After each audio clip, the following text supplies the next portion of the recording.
Japan.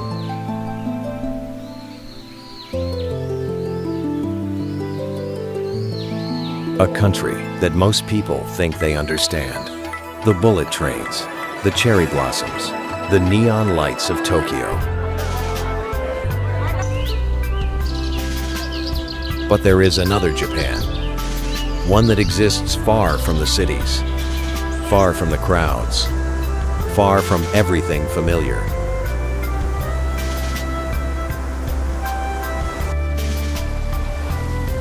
Ancient forests where trees have been standing since before recorded history. A volcano so perfectly shaped it looks painted against the sky. Mountain valleys that feel like they exist outside of time itself. 5 places, 5 completely different worlds, all of them in one country.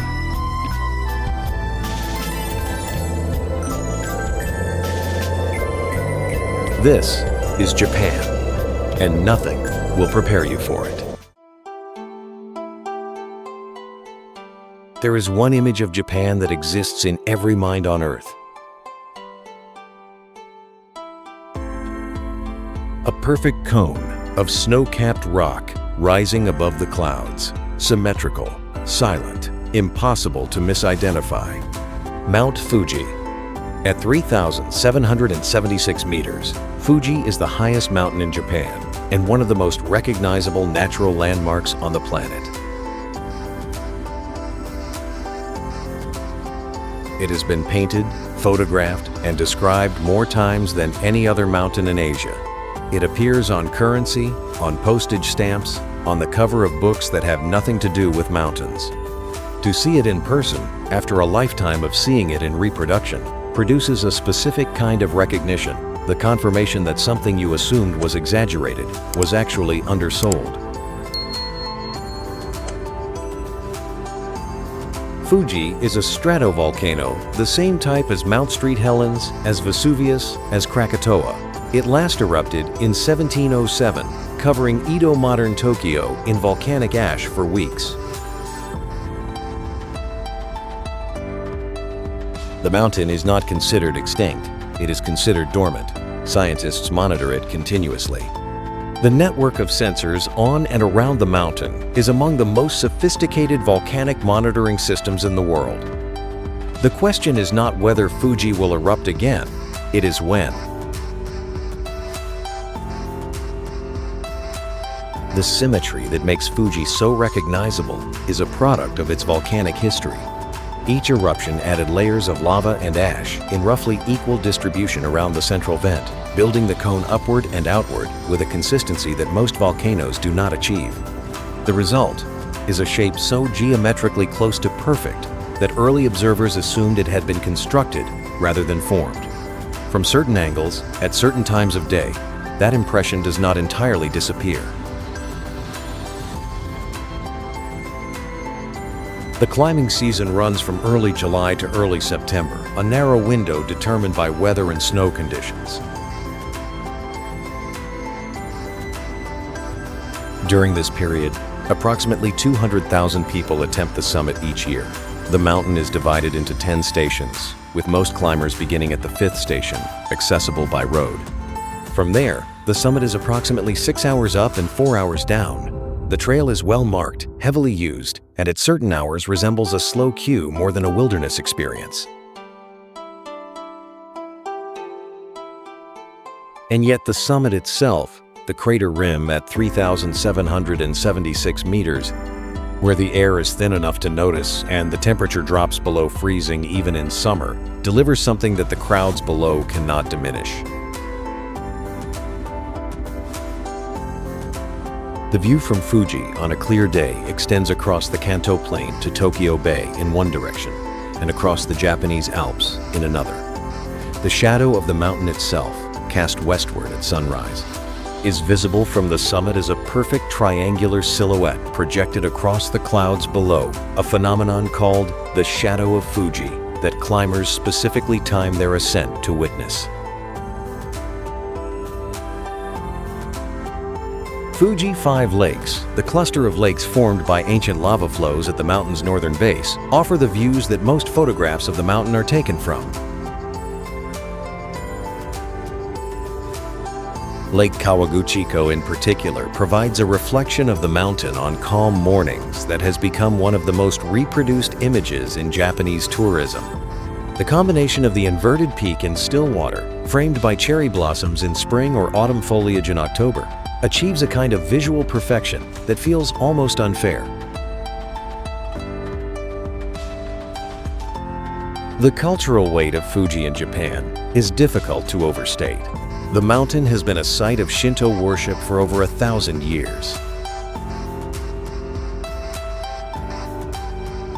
The summit shrine Fujisan Hongu Sengen Taisha claims ownership of the mountain above the 8th station, a legal arrangement recognized by the Japanese government. Pilgrims have been climbing Fuji for religious purposes since at least the 12th century.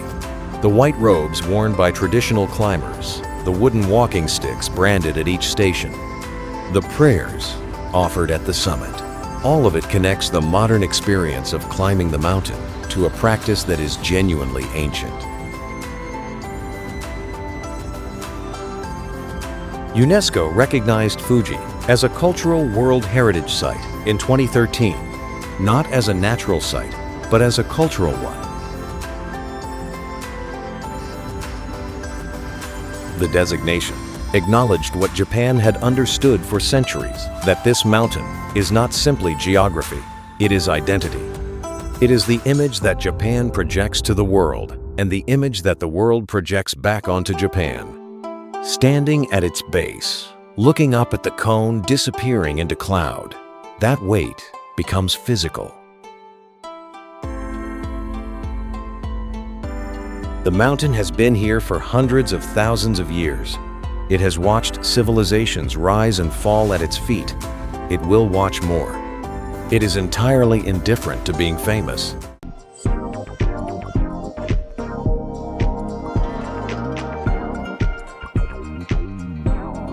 There are places in Japan that most visitors never find. Kamikochi is one of them. Tucked deep in the northern Japanese Alps at an elevation of 1,500 meters, this valley is accessible only by bus. Private vehicles have been banned since the 1990s to preserve what exists here. The road into the valley winds through tunnels carved into the mountain, and when it finally emerges, the view that greets you stops most people mid-sentence. A flat valley floor. A river so clear, it appears to have no color at all. And rising on every side, peaks that reach above 3,000 meters, jagged, snow-capped, and completely indifferent to the humans standing below them. The Azusa River runs the length of the valley, fed by snowmelt from the surrounding peaks. The water moves fast and cold over a riverbed of pale stones, so transparent that you can count individual rocks at depths that should make them invisible. Pools form where the current slows, turning a deep turquoise that has no satisfying explanation beyond the purity of glacial water and the particular angle of mountain light. The valley was shaped by glaciers over hundreds of thousands of years, the same forces that carved the Alps in Europe, operating here on a landscape that receives some of the heaviest snowfall in Japan. The evidence is visible in the broad U-shaped profile of the valley, the smoothed rock faces on the lower slopes, and the moraines left behind as the ice retreated. What the glaciers left behind is a flat-floored valley in the middle of extreme alpine terrain, a space that feels almost deliberately gentle given what surrounds it. Wildlife in Kamikochi operates on its own schedule. Japanese macaques, the snow monkeys, familiar from photographs of hot springs further north, move through the forest margins in family groups, largely unbothered by human presence. Serows, a Japanese mountain goat antelope unique to this country, navigate the steeper slopes above the tree line. The Kamikochi area supports one of the highest densities of wildlife in the Japanese Alps. Precisely because vehicle access is restricted, the valley belongs more to its animals than to its visitors. The birch and larch forests that line the valley floor change with the season in ways that photographers travel thousands of miles to document. Spring brings pale green against snow that still covers the upper slopes. Summer turns everything deep and saturated. Autumn, arguably the most spectacular season, sets the larches gold and the maples red, while the first snow dusts the peaks above, creating a combination of color and light that has no equivalent in the natural world.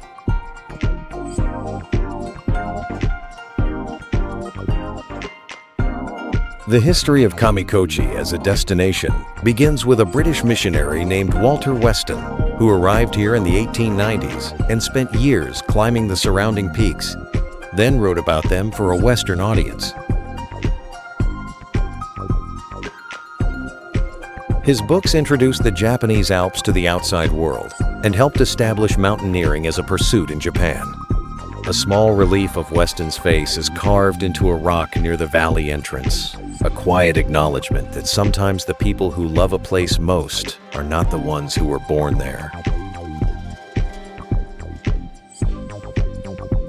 Access closes entirely in winter, when snow makes the road impassable and the valley returns to what it was for most of human history. The animals that remain spread across a landscape that has no human presence for months at a time. When the road reopens each spring, the valley has had an entire season to itself. Standing at Taisho Pond, a lake formed when a volcanic eruption dammed the Azusa River in 1915 with the reflection of the Hotaka peaks perfectly mirrored in the still water. The scale of the landscape becomes something felt rather than understood. The mountains are not backdrop here. They are the entire point. Everything else, the river, the forest, the wildlife, the seasons, exists in relation to them.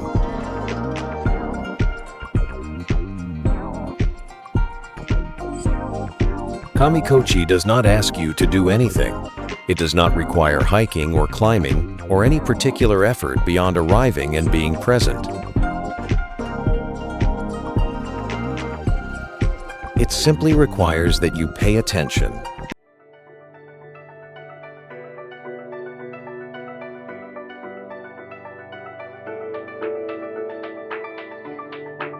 Japan has a north that most visitors never reach. Hokkaido is that north. The largest and least populated of Japan's 4 main islands, Hokkaido sits at the same latitude as northern Italy, but the climate bears no resemblance. Winters here are long, deep, and genuinely Arctic. Snow accumulates in meters, not centimeters. Temperatures drop far below freezing for months at a time. The landscape that emerges from this cold, the volcanoes, the calderas, the wetlands, the forests, is unlike anything in the rest of Japan. It feels less like the country that produced cherry blossoms and bamboo groves, and more like a place that was assembled from Scandinavian and Siberian parts, and placed, somewhat improbably, at the edge of the Pacific. The island was formally incorporated into Japan only in the 1860s, a colonial process that displaced the Ainu, the indigenous people who had lived here for thousands of years. The Ainu maintained a culture and a language entirely distinct from mainland Japan, built around fishing, hunting, and a relationship with the natural world that recognized bears, owls, and salmon as sacred. That culture was suppressed for over a century. In recent decades, Japan has begun the slow process of acknowledgement and partial restoration. The Ainu were formally recognized as indigenous people by law only in 2019. Their presence in Hokkaido's history is not incidental, it is foundational. The volcanic landscape of Hokkaido produces some of the most visually dramatic scenery in Japan. Akan National Park contains 3 calderas, collapsed volcanic craters, each holding a lake of a different color. Lake Mashu, one of the clearest lakes in the world, sits inside a steep-walled caldera with no inlet or outlet rivers. Its water maintained by rainfall and filtered through volcanic rock until it achieves a transparency and a depth of blue that seems digital. Lake Akan holds marimo-spherical balls of algae that form only in a handful of locations on Earth, growing so slowly that a ball the size of a tennis ball may be over 200 years old. Shiratoko Peninsula, on the island's northeastern tip, was designated a UNESCO World Heritage Site in 2005 for its marine and terrestrial ecosystems. The peninsula extends into the Sea of Okhotsk, where drift ice arrives each winter, sheets of sea ice moving down from Siberia that cover the coastal waters and create an environment that stellar sea eagles, one of the largest eagles on Earth, use as a hunting platform. Brown bears, the same species as the grizzly, move through the peninsula's forests in densities that make Hokkaido one of the best places in Asia to observe them in the wild. The flower fields of Furano and Biei have made central Hokkaido famous among Japanese tourists in a way that has not fully translated to international awareness. In July, the rolling hills of this region are covered in stripes of lavender, sunflowers, poppies, and cosmos colors arranged in bands across the landscape that photographers travel from across Asia to document. The scale of the fields, combined with the backdrop of distant mountains still holding snow in early summer, creates images that look fabricated until you are standing inside them. Winter transforms Hokkaido into something that operates by entirely different rules. The Sapporo Snow Festival, held each February, fills the city's parks with sculptures carved from snow and ice that reach several stories in height, constructed by teams working through the night in temperatures that would shut down most outdoor activities elsewhere. The ski resorts of Niseko receive powder snow of a quality that has attracted skiers from Australia, North America, and Europe who discovered that Hokkaido's combination of cold temperatures, maritime moisture, and volcanic topography produces conditions found nowhere else at accessible latitudes.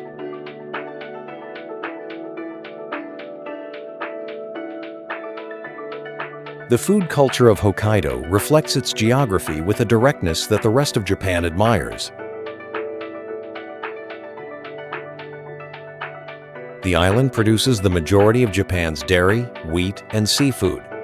The crab, sea urchin, and salmon that define Hokkaido cuisine are caught in waters cold enough to produce a richness and a flavor that warmer water equivalents cannot match. Eating in Hokkaido simply, locally, without elaboration, is one of the most direct connections between landscape and plate available anywhere in Japan. Hokkaido is Japan before Japan decided what it wanted to be. Wild, cold, and only partially reconciled with its own history, the landscape does not pretend otherwise. There are cities in the world that exist in 2 times simultaneously.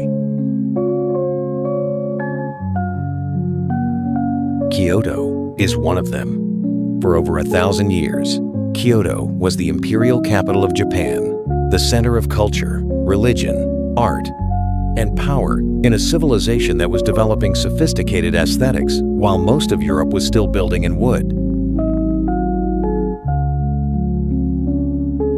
The city that exists today contains more than 1,600 Buddhist temples and 400 Shinto shrines. 17 of its sites are UNESCO World Heritage Properties. Walking through certain neighborhoods, the gap between the present and the past narrows to the point where it becomes difficult to locate yourself in time. Arashiyama sits at the western edge of Kyoto, where the city ends and the mountains begin. It is not a single place, but a district, a collection of temples, gardens, rivers, forests, and bamboo groves that together create an environment unlike anything else in Japan. The Oi River runs through it, slow and wide, crossed by the Togetsu-kyo Bridge, the bridge that crosses the moon, a structure that has existed in some form at this location for over 1,000 years.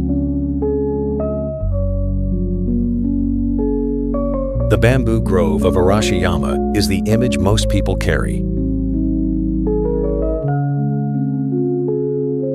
A path through stalks that rise 15 meters overhead, so dense that the sky disappears and the light becomes green and diffuse. The sound inside the grove is distinctive, a deep, hollow creaking as the bamboo moves in wind that barely registers at ground level. The Japanese government has designated this sound as one of the 100 soundscapes of Japan worth preserving, an acknowledgement that certain acoustic environments are as irreplaceable as visual ones. Tenryuji, the Temple of the Heavenly Dragon, sits at the entrance to the bamboo grove and contains one of the oldest surviving Zen gardens in Japan. The garden was designed in the 14th century by the monk Muso Soseki, who understood landscape as a form of philosophy. The composition of rocks, water, and borrowed scenery, the mountains visible beyond the garden walls incorporated into the design as if they were part of it, has not been substantially altered in 700 years. Standing at its edge, looking at a garden that has been looked at in essentially the same way for 7 centuries, produces a specific kind of stillness. The monkey park above Arashiyama houses a population of Japanese macaques that have lived on the hillside for generations. The relationship between the monkeys and the humans who visit them is precisely inverted from what you might expect.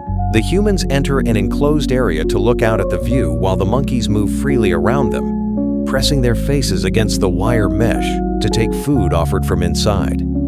The arrangement makes a quiet point about who is actually in whose habitat. Autumn transforms Arashiyama in ways that draw visitors from across Japan and the world. The maple trees that cover the hillsides turn red and orange in a display that the Japanese call Koyo autumn foliage viewing and treat with the same ritual attention as cherry blossom season in spring. The combination of red maples, green bamboo, and the blue-gray river below, all framed by mountains that have been cultivated and cared for centuries, achieves an aesthetic effect that feels less like nature and more like the world's largest and oldest garden.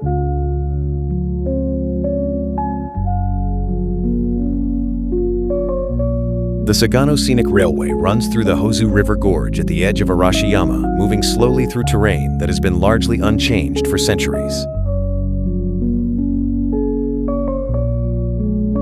The gorge walls rise steeply above the river, covered in forest that turns spectacular in autumn and serene in every other season. The train moves slowly enough that passengers can watch the river below clear, fast, and running over stones that have been worn smooth by water for longer than the railway has existed.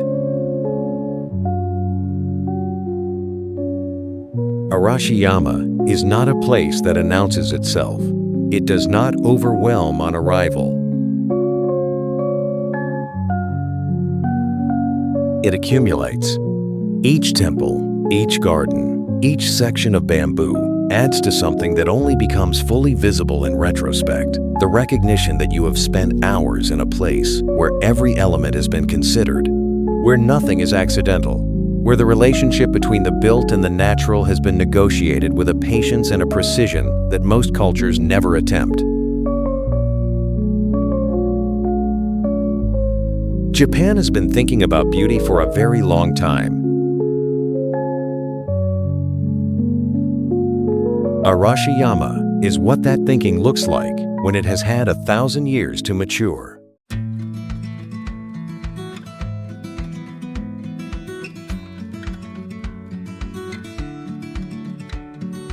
There are forests in Japan that predate civilization.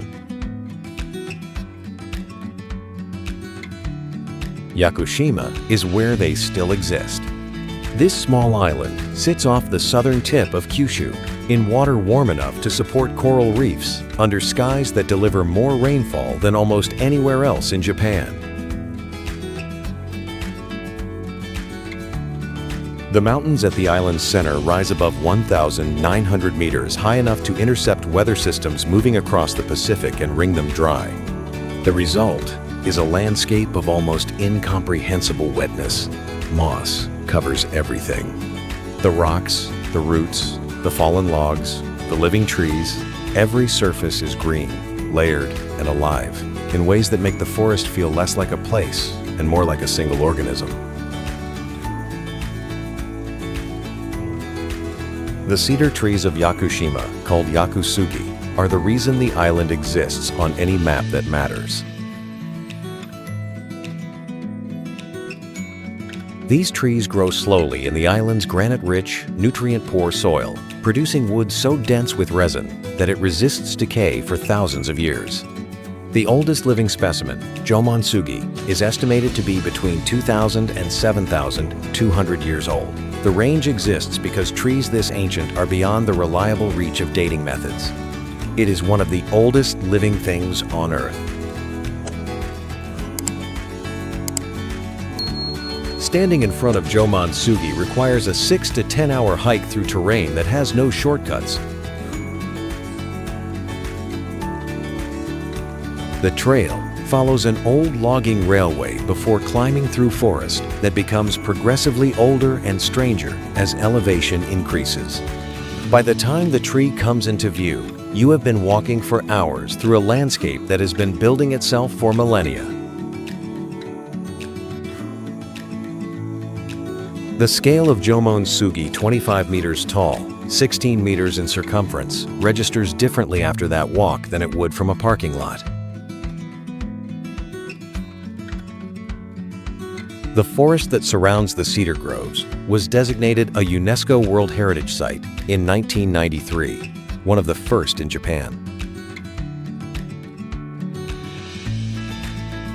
The designation recognized not just the ancient trees, but the entire ecosystem they anchor.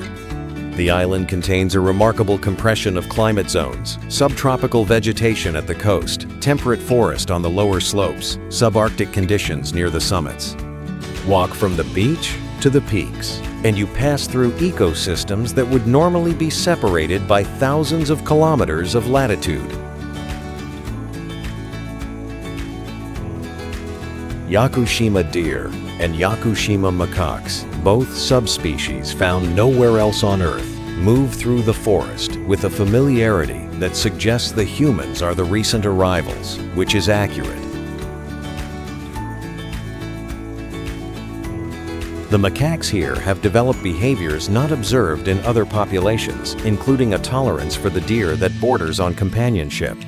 The two species are frequently seen together, the monkeys dropping food that the deer consume. Nobody fully understands why this relationship developed here and nowhere else. The island receives up to 10 meters of rainfall per year.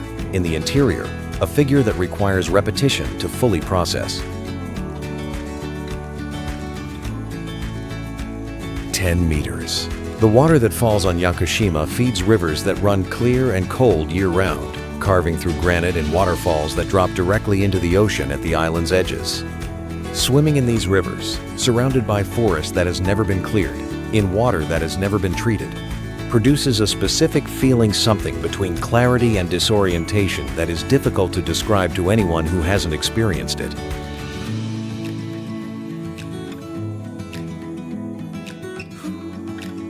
The film, Princess Mononoke Hayao Miyazaki's 1997 animated masterpiece about the conflict between industry and the natural world, drew direct visual inspiration from Yakushima. The ancient forest, the moss, the spirits that Miyazaki imagined inhabiting the trees, all of it has a geographical source in this island. Visitors who arrive having seen the film often report a specific recognition, not déjà vu exactly, more like arriving somewhere you already knew existed but had never been told was real. The island is not easy to reach and not comfortable to visit. The rain is constant. The trails are steep. The ancient forest does not accommodate casual tourism. What it offers instead is something that most of the developed world has lost entirely, a landscape that has been allowed to become fully itself without interruption for longer than most human civilizations have existed. Yakushima does not need you to appreciate it. It was here, long before appreciation was invented, and it will be here, long after. Japan is not one country. It is dozens of landscapes compressed into an archipelago that stretches further than most people realize. Ancient forests that predate recorded history. A volcano so perfect it looks constructed. Mountain valleys that exist outside of time. Islands that feel like different planets. Most visitors see Tokyo, Osaka, Kyoto's most famous temples. They leave thinking they understand Japan. They have seen the introduction. The real Japan, the one that took 10,000 years of geology and culture to build, is still out there, in the cedar groves of Yakushima, in the silence of Kamikochi at dawn, in the drift ice of Shiratoko, in the bamboo that creaks in wind you cannot feel. Patient as the oldest tree on earth, go find it.